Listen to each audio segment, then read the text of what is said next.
guys, so for today's video I'm going to do a super quick and easy vampire type of look. So to start off, I'm taking Blood Moon from Ball Pit and painting all of the nails with this. I thought this would be a really good color for some like vampire inspired nails. So that was kind of my inspiration behind this set. I did end up doing 3 coats of this just because this is a super like chunky glitter and you do kind of have to manipulate those glitters around. One coat just wasn't enough. As you can see here, there is still a lot of space there that's empty and doesn't have glitter on it. 2 coats was good, but there were still a couple spots on some of the nails that didn't really have as much glitter as I was wanting it to have. So I did go ahead and do 3 coats of this, and I cured each coat for 60 seconds.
So after getting all of the nails painted, I pulled out my charms. I have a bunch of different like gothic, Halloween, vampire-esque type of charms. So I pulled those out and I picked out a few of them that I thought I could potentially use, and I put them in one of those little like trays for rhinestones just to make it a little bit easier and see my options and try and figure out what I was going to do as I was doing it. And to adhere these charms to the nails, I'm using the gummy jelly from Nail Couture, as well as my shiny top coat from LGN. And I am doing this a little bit differently than how I usually apply charms and rhinestones. Usually I lay down the rhinestone glue and then go right over top of that with my top coat.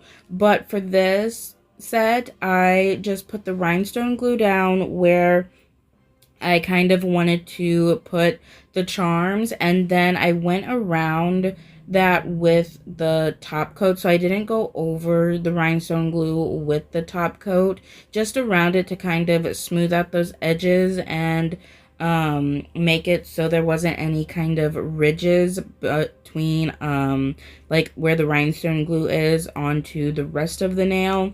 And then after I did that, I stuck my charm on, and then I flash cured it real quick.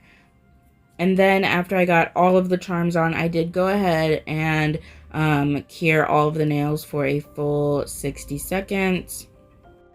And for these nails, since they are stiletto and there's not as much space on them like a square nail. I did only do one charm on each nail, except for one of the nails. Whichever nail I did the coffin and flowers on, there's multiple charms, but I only did one for like pretty much all of them, just because, like I said, there wasn't really a lot of space on this. Also, I really wanted to be able to see this red glitter color really well on the nail.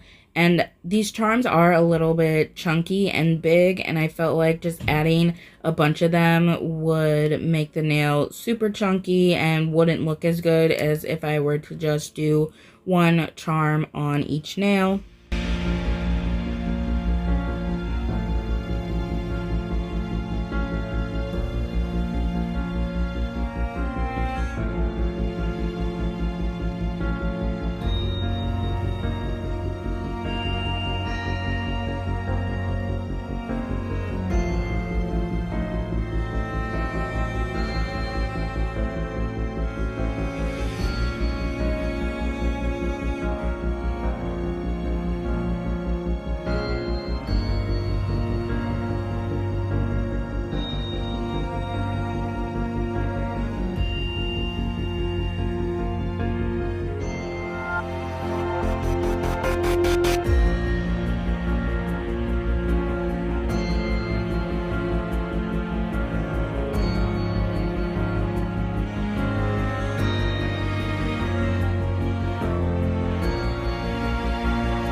So for this trim here, since it has that chain that hangs down, I did do this a little bit differently than the other nails. I put the rhinestone glue down first and then put the charm on, making sure that the chain wasn't in the glue so it could still move around and like dangle and everything. And then I cured that for 60 seconds before applying the top coat to the nail. And if you didn't want the chain to move around and like dangle around or anything, you could apply the rhinestone glue to the entire nail and just stick the chain down into it to keep it in place. But for this set, I wanted it to be able to move around. Probably if I was wearing it myself for like an extended period of time, I would have made it so the chain wouldn't move around, because I feel like it would get on my nerves a little bit and would end up getting caught on stuff if it was moving around. But that's just like my opinion. Some people like the little dangly things, and some people don't. So like, obviously if you don't like it, you can glue it down. It's perfectly fine.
So going back to this nail, since I didn't top coat it yet, I'm going in and doing the top coat now. I started by applying the top coat towards the cuticle area of the nail, and I flash cured that, and then I flipped the nail over and moved the chain so I could top coat the bottom half of the nail, and then I cured that for a full 60 seconds. Again, that way to make sure that the chain doesn't stick to the nail and isn't like glued down, because I still wanted it to be able to move around.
And this is the final result. I really love this set. It definitely is giving me like vampire vibes, and I really love it. I love this red glitter from Ball Pit. It is so pretty. And as you can see on the pointer and the ring nail, up towards like the cuticle area where there's like a thick layer of glue there, it does look a little bit cloudy. I've never had that happen with a rhinestone glue before, but also like I do apply my rhinestone glue a little bit differently. Like I usually do the rhinestone glue, and then before I put anything on it, I do go straight over with a top coat, so that might have had something to do with it. Also, maybe because I did apply the rhinestone glue a little thicker on those two nails in particular. It could have just been because I put maybe a little bit too much rhinestone glue. Also on this one, I did do the rhinestone glue, stick the charm in, and then cure it. I didn't do the top coat to smooth it out at all. So there are a few different reasons as to why that could have happened potentially. But like I said, I've never used this rhinestone glue before, so I don't know if this is a common thing with this rhinestone glue, but I am, as of right now, saying it was just the way that I applied it and how I did it is why it looks like that. So that's just something to keep in mind, maybe if you do have this rhinestone glue or if you plan on getting it, to be kind of mindful of how you're applying it and how thick you're applying it, because as you can see on the rest of the nails, it doesn't look like that. It's just on those two, and like I said, those two got applied a little bit thicker than the rest of the nails. Also, personally, for me, the pointer and the ring nails would get on my nerves if I were to like have done this set on myself and wear them for an extended period of time, just because that pointer nail charm is hangs over so much on this nail, and then the dangly on the ring nail charm would just get on my nerves. But because this is just like a temporary set and it's just for pictures and videos, like I was fine with it. The little chain on that charm was low-key getting on my nerves when I was doing this, because it kept like getting caught and it wasn't like hanging the way I wanted it to hang while I was filming this. But other than that, I'm really happy with this set, and I think it's super pretty and the perfect like vampire set for Halloween. So if you are dressing up as a vampire, I think this would look really good. But that is it for this video. Thank you so much for watching, and I hope you enjoyed it.